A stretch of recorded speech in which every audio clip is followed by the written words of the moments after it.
Bon voilà, ce qui est cool avec Tabs, c'est qu'il y a toujours une ou un artiste culte dont on n'a pas encore parlé pour le prochain. À part en 2053, quand j'aurai 67 ans, que ce sera le 7 millième Tabs et qu'on s'intéressera au fils de Kenji Girac. Mais c'est pas encore le cas, alors profitons du moment présent puisqu'aujourd'hui il va être question du légendaire Harrison Ford. Légendaire parce que c'est le seul type au monde qui pourrait porter un t-shirt disant « Je suis Han Solo, Indiana Jones et aussi Rick Deckard ». Plutôt cool. Alors entre ce que je savais et ce que j'ignorais, voici plusieurs clics droits sur l'inoubliable Dr. Jones. Harrison Ford naît le 13 juillet 1942 à Chicago et grandit dans sa banlieue à Des Plaines. Les débuts sont compliqués, à l'école primaire il se fait souvent harceler et sa timidité maladive n'arrange pas les choses. Alors une fois au collège, il décide de se faire violence et s'inscrit à plusieurs clubs en tout genre, club de sciences, club de modélisme ferroviaire, club de danse, club de gym et devient même délégué de sa classe. Le jeune Harrison prend de l'assurance et le petit garçon timide n'est plus qu'un lointain souvenir, puisqu'au début du lycée, il devient l'animateur phare de la radio de l'école ainsi que le commentateur numéro 1 des matchs de football sur le campus. Le mec écume toutes les activités extrascolaires, sauf une, les cours d'art dramatique. Il s'inscrit lors de sa dernière année et tombe amoureux 2 fois, d'abord du théâtre, mais également d'une partenaire sur scène, Mary Marquard. Les choses vont alors très vite, quelques mois plus tard il se marie avec elle, rate son diplôme final dans la foulée et décide de quitter son Illinois natal pour la Californie, afin de tenter sa chance en tant qu'acteur. Nous sommes alors en 1964, Harrison Ford a 22 ans, et pour lui et sa femme, cela ne fait aucun doute, leur destin, c'est Hollywood.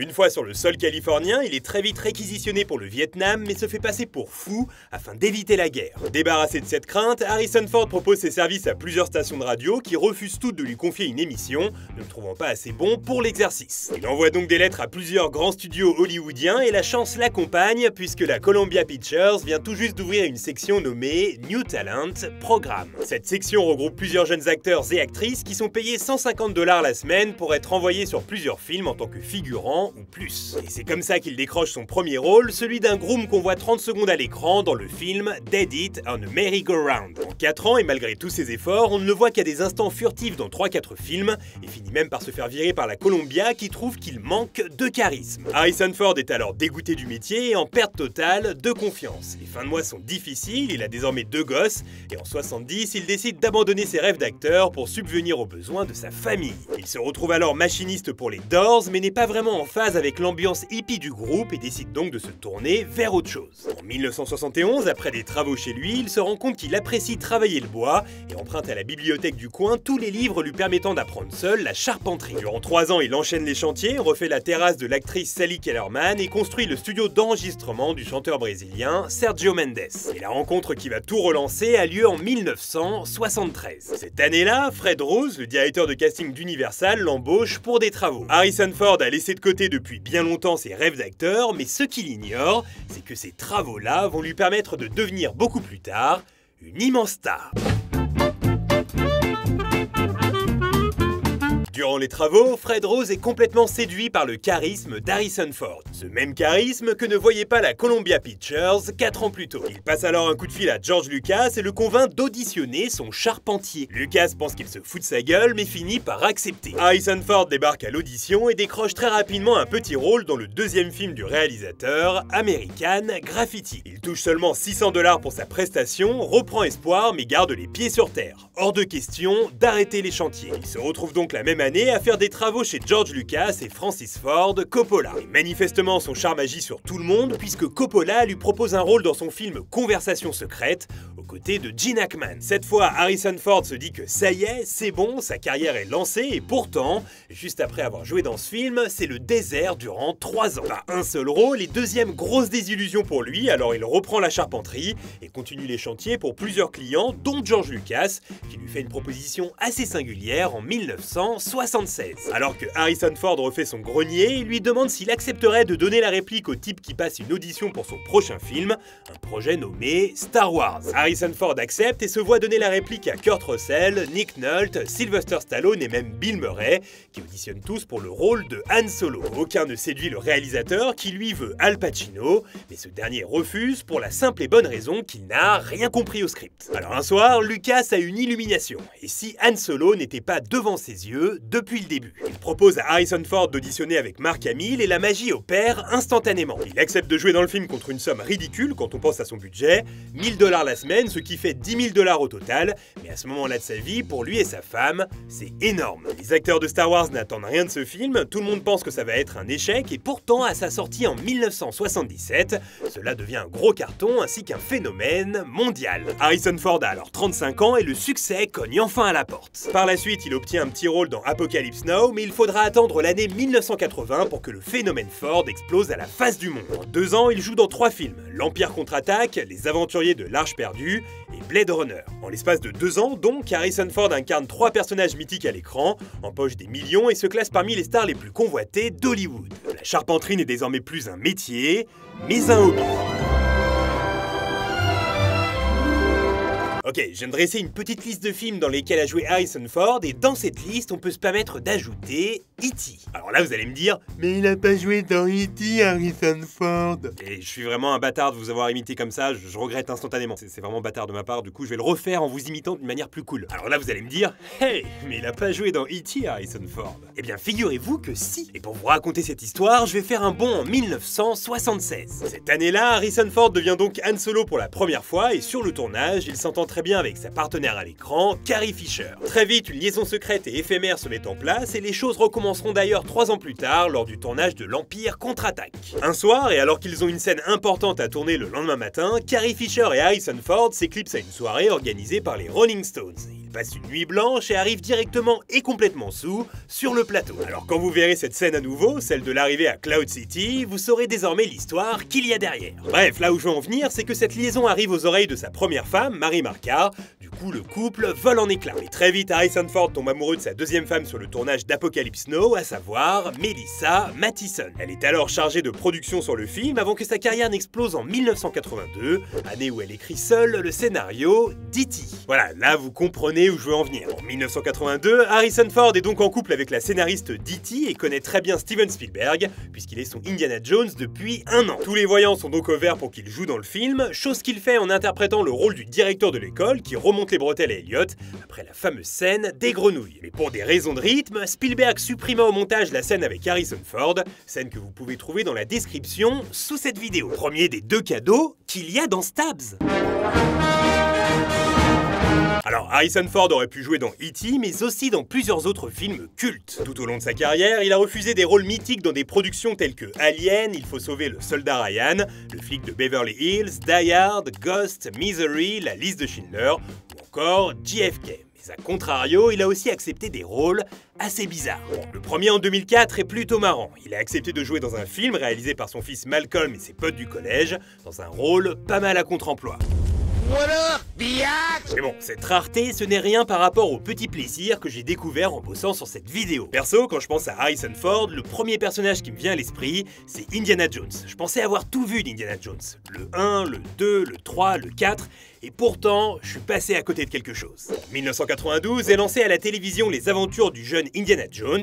À l'époque, c'était la mode de décliner un film à succès en série, comme Robocop ou Highlander par exemple, souvent pour un résultat assez cheap. Ce qui était le cas avec les aventures du jeune Indiana Jones, mais ce que j'ignorais, c'est que Harrison Ford a accepté de jouer dans 2 épisodes, soit 3 ans après sa dernière apparition dans Indiana Jones et la dernière croisade. Et c'était trop cool à regarder parce que moi j'ignorais tout de ça. Comme si là d'un coup un pote me disait « Mais attends, t'es pas au courant que 3 ans après la dernière croisade, il y a eu la suite sur 2 épisodes, Indiana Jones inédit. Bon, je vous cache pas que le résultat est très nul. Pour vous donner une idée, à la fin, Indy attrape les méchants en jouant très fort de la trompette.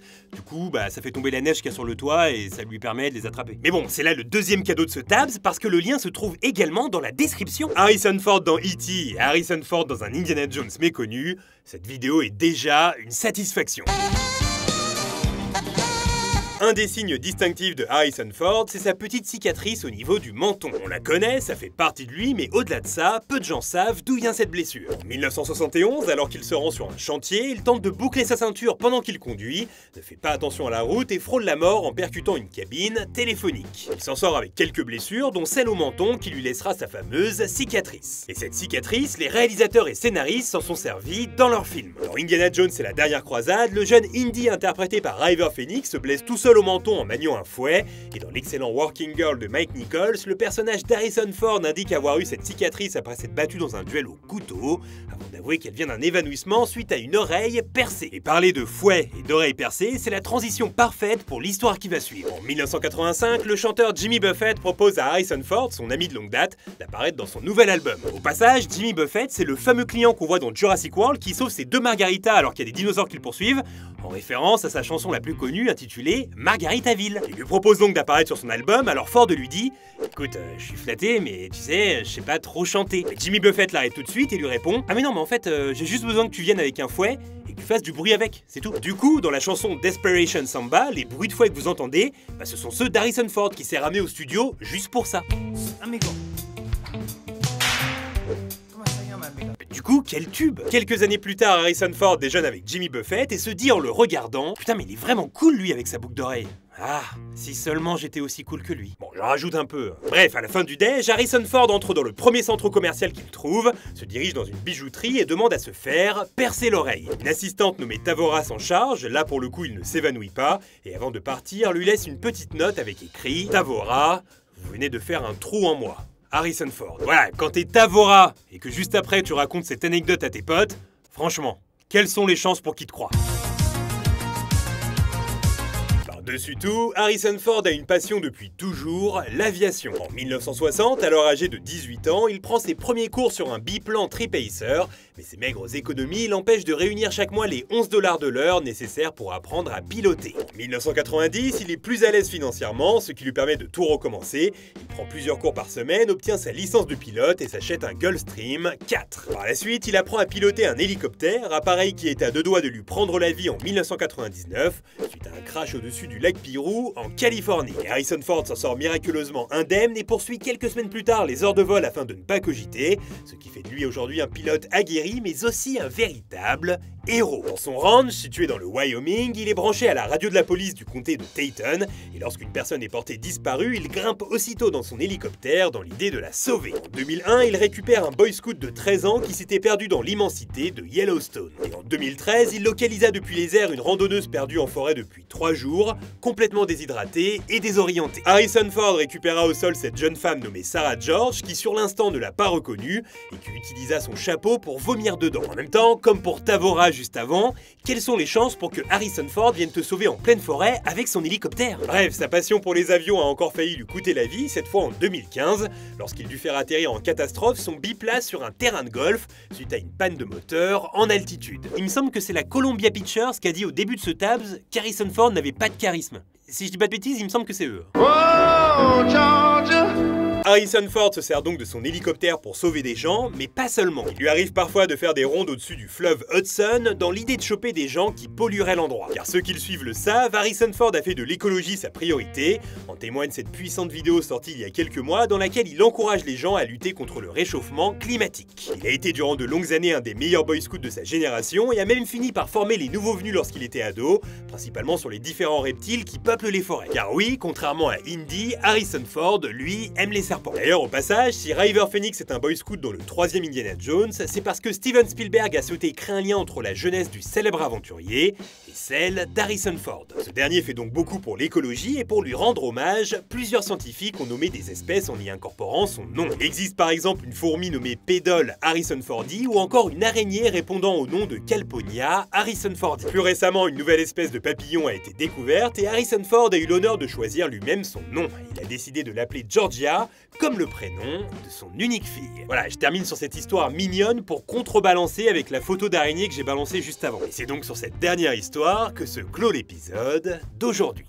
Voilà, si t'as aimé cette vidéo, je t'encourage à mettre un pouce bleu, à la partager et à t'abonner à la chaîne si ce n'est pas encore fait. Tu peux aussi me suivre sur Instagram, Twitter et Facebook. Les liens sont dans la description. À côté de ça, je serais bien curieux de savoir quel est ton film préféré avec Harrison Ford. Parmi mes favoris, j'ai opté pour Indiana Jones et le Temple Maudit, même si j'ai pas mal hésité avec le Fugitif. Alors, petite annonce, il est important que vous sachiez que YouTube a enfin un critique ciné digne de ce nom. Guillaume a lancé sa chaîne et ça fait du bien de voir un mec qui fait enfin bouger les lignes. Alors abonnez-vous en masse à sa chaîne, vous trouverez le lien dans la description. Bon, maintenant il est temps de voter et pour le prochain Tabs, je vous propose un duel très cool car vous aurez le choix entre Will Ferrell et Steve Carell. Alors mentionnez votre préféré dans les commentaires, celui qui reviendra le plus de fois sera à l'affiche du prochain Tabs. Jusque là, portez-vous bien et je vous dis à bientôt.